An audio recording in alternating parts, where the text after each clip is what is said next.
Bonjour à toutes et à tous, je vous souhaite la bienvenue sur la toute première vidéo de cette chaîne YouTube dédiée au bricolage. Mon nom est Jonathan Bella, je suis, vous l'aurez deviné, passionné de bricolage. Dans cette première vidéo, on va aménager, ranger le coin de mon atelier qui est là. L'idée ce sera de déposer les deux meubles hauts qu'il y a là, les vider.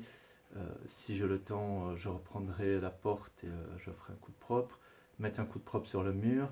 Et quand tout ça sera fait, à la place des meubles hauts qui sont ici, je pense mettre des French cleats pour ranger plus facilement tout le matériel que j'ai. Donc ce coin-là de l'atelier à faire en premier et ensuite je passerai aux autres. Mais bon, dans un premier temps, je vais débarrasser.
Bien, nous y voici. Après plusieurs heures de rangement, de triage de ce que je jette, tout ce que je garde et de retrouvailles, on a enfin fini de débarrasser tout le foutoir que j'avais accumulé depuis tout ce temps sur mes établis.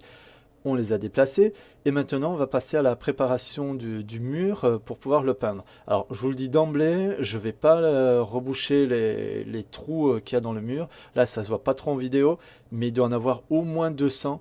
Je me suis dit que ça reste un atelier. Une grosse partie va être dissimulée derrière l'établi. Une autre partie, j'ai bon espoir qui soit dissimulée derrière les French cleats.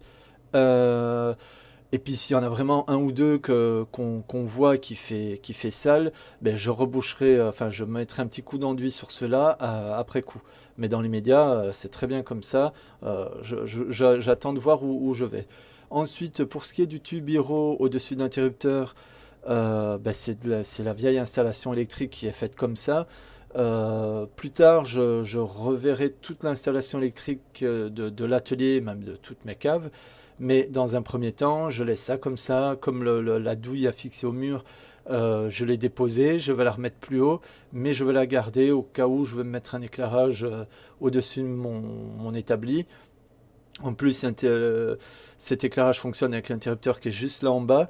Ça peut être sympa, je verrai. Mais dans l'immédiat, je garde ça comme ça. Et quand on aura positionné tous les établis et toutes les machines dans l'atelier, je saurai où je dois amener du courant. Et là, je referai toute l'électricité avec, je prévois aussi de mettre un arrêt coup de poing général pour l'atelier. Donc, tout ça, ce sera bien plus tard, à mon avis, pour vous d'ici pas mal de vidéos. En attendant, là, je termine la peinture et ensuite, on va attaquer l'établi.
beaucoup de jeunes sur ces vieux établis.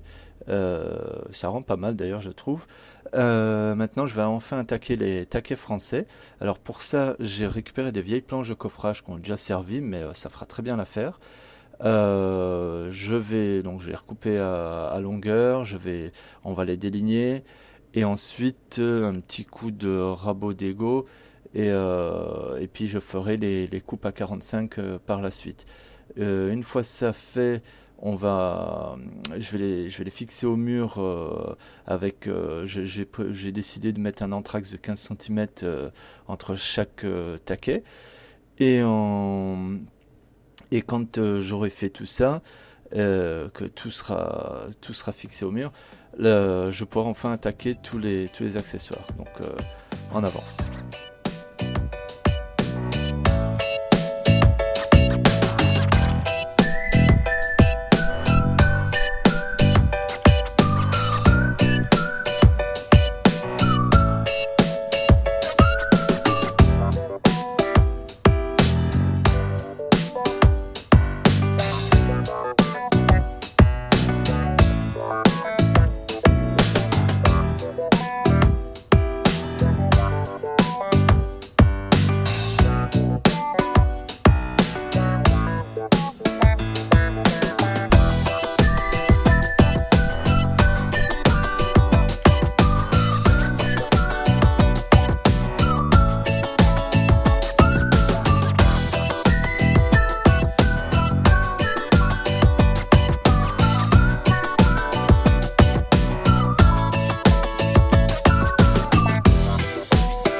J'ai enfin fini d'accrocher toutes les taquets français au mur, ou French lead comme vous préférez, c'est vous qui voyez. Maintenant, l'idée, ça va être de réaliser des accessoires qui vont aller dessus. Et un des premiers que je veux réaliser, c'est un rangement pour tous mes tournevis, hein, parce que comme vous pouvez le voir, là je vous mets une petite vidéo ici dans le coin, là quelque part. J'en ai pas mal, et encore, ça c'est juste les tournevis qui se baladent, dont j'ai perdu l'un ou l'autre. J'en ai encore plein d'autres qui sont en série dans des belles petites boîtes.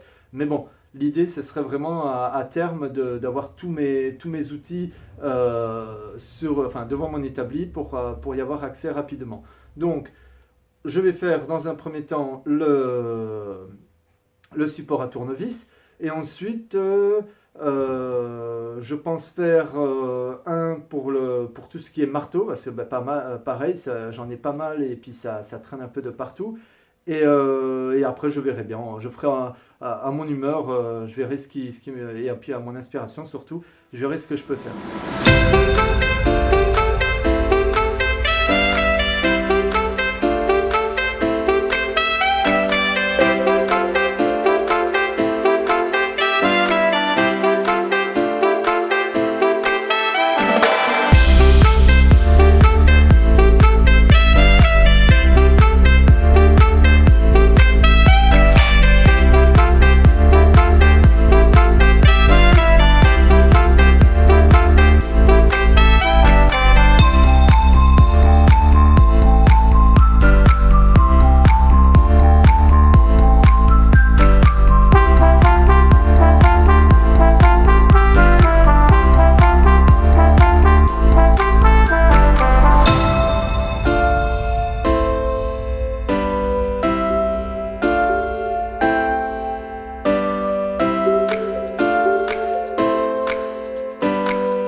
premier accessoire est terminé. Alors comme vous avez pu le voir, j'ai utilisé des chutes de panneaux.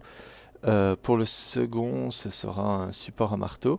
Et pareil, je vais utiliser des chutes de panneaux qu'il me reste là, et puis ça fera très bien l'affaire.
Voici donc les deux premiers accessoires pour les taquets français, ou French key, toujours comme vous le souhaitez. Voilà. Pour l'instant, je vais m'arrêter là. Je voulais en faire d'autres, mais je vais m'arrêter là. Parce que tout en les réalisant, je me suis aperçu que j'en avais marre de déplacer mes machines, de les remettre sur la table de découpe, les reposer au sol, les mettre sur un autre meuble. Je perds trop de temps avec ça. Donc concrètement là, dans les prochaines vidéos, ça va être impératif. Je vais me réaliser un meuble à roulettes pour la Dego Rabot, parce que bon, ça c'est la machine que j'utilise quasi à chaque fois. Et ensuite je me ferai sûrement aussi un meuble pareil, un meuble à roulettes pour la perceuse à colonne. J'en ai deux d'ailleurs, j'en ai une autre une vieille perceuse à colonne que j'ai récupérée. Il faut que je la remette en état. Elle a un peu de rouille, enfin bon, elle a été un peu laissée à l'abandon. Je voudrais la remettre en état, mais ça, ce sera l'occasion de faire une vidéo justement peut-être sur la restauration d'outils. Dites-moi en commentaire si ça vous intéresserait. Mais là, pour l'instant, pour cette vidéo, je m'arrête là. J'espère que ça vous aura plu. C'était ma première vidéo, donc si vous avez des commentaires ou des suggestions, je suis preneur, hein. Et puis n'hésitez pas à lâcher un petit like, et puis je vous dis à la prochaine.